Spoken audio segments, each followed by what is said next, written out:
Hi, Tony Lael here. We're with Samir Saluja from Derive One. Talking to you today about entrepreneurship and just the journey, the celebration of, the hardships of. Anyway, pleasure to have you, Samir. Nice to be here, Tony. So tell us a little bit about Derive One and your role. Yeah, so I'm the managing partner, co-founder of Derive One. Started it with a buddy of mine that I used to do business with and have known for a long time, Jason Talwar. I worked in technology for a long time. Worked for one of the large Puget Sound companies here, a lot of times I was my business partner and I we would work together. I would contract him. We would do I would contract him to do market research. We would use that for products that we were developing that I was responsible for. And we just developed a good kind of sort of professional relationship, and we started talking about different ways of, particularly in market research, some market opportunities, specifically around polling data, sort of the inaccuracies of polling data and survey data, how people respond versus how they actually feel. And we had an opportunity to partner with another company, which is kind of the reason why I left my previous job to start this company, to sort of look at something called metaphor research and think about how can we scale that using cognitive services and machine learning. And so metaphor research is essentially a way to look at the way human beings use metaphors and language and build sort of constructs and mental models to convey, to sort of bring insight into unconscious thoughts and feelings and emotion. And there's a whole science behind this that's used pretty widely in market research, but it's still a little bit niche, meaning it's within the market research realm. So we wanted to bring this one aspect along with other sort of strategies in unconscious thoughts and feelings and emotions, different types of market research, to traditional market research and what we call is dual system market research. Mm-hmm. And so we've been advancing that, and we have built some IP in that domain, something called Project Simile that we've done with our partners at Olson Zoltman. And in the side, as an entrepreneur starting up, we're approaching our second year. We've had to, sort of self-finance this. We've built a nice services model, so we've been able to bring some clients along with us in the mission, do traditional market research along with, some experimental research with our new techniques. Interesting. So second year entrepreneur. Just completing our second year. Completing your second year. When I say the word entrepreneur, what does that mean? How would you define it? So entrepreneur, I guess, would be just somebody who's starting up a business, starting or building a business or managing a business. Somebody who's maybe taking a risk. I guess if you say somebody who's entrepreneurial, usually you associate with somebody that may be be a risk taker. It doesn't necessarily, when you use the adjective entrepreneur, it doesn't necessarily mean related to a business per se. Like you could say somebody's very entrepreneurial, they could be taking a risk within a larger business, just taking a risk, maybe of their reputation or putting themselves out there or whatever that might be. So there's, when I think about the word entrepreneurial, it means a lot. As an entrepreneur, I would say, definitely there's at least here, there's a connotation of being a risk taker, getting outside the comfort zone, starting something on your own. Yeah. You've had a couple of different ventures. This one, what do you think the biggest challenge of being an entrepreneur is? It's the biggest learning, like for me, I guess, would be the sort of the thing that people say when you start a company, but it doesn't really resonate until you're actually in the middle of it. But you start a company because you start your own business because you have some interesting ideas. You see a market opportunity, you get really excited about this potential unmet need that you could perhaps address, maybe bring a certain level of quality. And all those things are so exciting and fun, but there's so much that you need to orchestrate around a business that has nothing to do with any of those things. Like there's the accounting piece, the financial piece that you have to constantly kind of stay in front of. There's the lawyers that you might need to talk to. There's obviously there's relationships. And if you're thinking about, you're obviously like hiring people, you got to make sure that people are happy. So there's a lot of different aspects, and it's a kind of a balancing act that I'm still learning. Sure. So I think everybody who's been doing it for a few years is, unless they're a natural, they're still learning. Well, one of the reasons why we're doing this video is and having this conversation is we want to inspire entrepreneurs out there, and all of us have kind of our different story and different learnings that we have, and even when you've been doing it a while, you still have to learn. Yeah. So you have to always be trying to learn. And there's always that next thing, right? Like we've got revenue now. That's great. Mm-hmm. We've got to do some consistent marketing to get new business. How are we going to get new business? Yep. What are our goals around new business? All of those things. Yeah. So when you think about it and you think about the challenge, so it seems like what you're saying is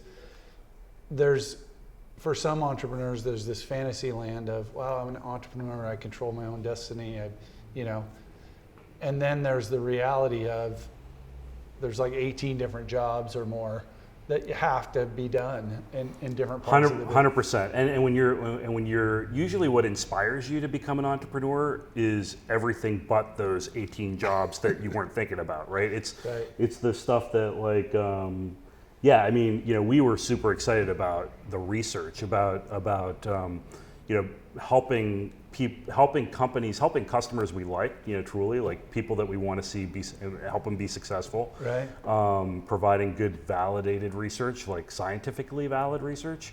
So we were excited about all those things, and then you go into it, and we've been successful for a business that's been 2 years in. Our challenge is kind of how do we balance everything, and some of those things you don't necessarily have an affinity for, maybe like to do, but you have to do it, and you probably know this as well. So this is and a lot of folks who are in business out there, this is a good reminder, right? Yeah, I mean, there's a lot of benefits to having the greatest thing is the ability to sort of be creative, wake up in the morning, have an idea, and explore it without any constraints. And there's a lot of great things about working for larger companies and working for more established companies because you don't have that sort of risk. You can focus on really how do you execute work. Yeah. But then when you get to, if you've been doing that for a while, you're either looking for those opportunities within a company to be more creative, or we're lucky we can try to start something on our own. Yeah. Yeah. So what are some of the things as you look ahead this next year, if you forecast 12 months, mm-hmm. We all have revenue goals, we all have business growth goals. How do you see your business changing, or what do you think the next big thing is you've got to learn? How do you think about that? Yeah, so we officially just became, a Qualtrics technology partner. So we have a new sort of research methodology that'll be available to Qualtrics customers this year. So we're hoping we'll get a lot more eyeballs on some of the new stuff that we've been developing. So we're anticipating we'll scale a little bit this year. Biggest challenge is going to be, how do we increase, how do we make sure we have the right capacity to meet scaling needs and demand? Hopefully, that's mm-hmm. a good problem to have. But then also just understanding how to make the most of that opportunity. So for us, that's a really important facet of this year, having a couple new opportunities in which we can scale, and really seeing what we can do to grow that aspect of the business. And then there's how do we continue to do that while again we have all those other things, those don't go away. You Right. have to keep those things going mm-hmm. while you're thinking about, and maybe more aggressively thinking about growth. Yeah. So those are challenges for us that we'll have to be, and so we're we try to build a consistent rhythm and planning and, and making sure we're syncing with the right people so we can, and keeping track of things through Kanban boards or Trello or, using a variety of tools, Slack, whatever. So, yeah.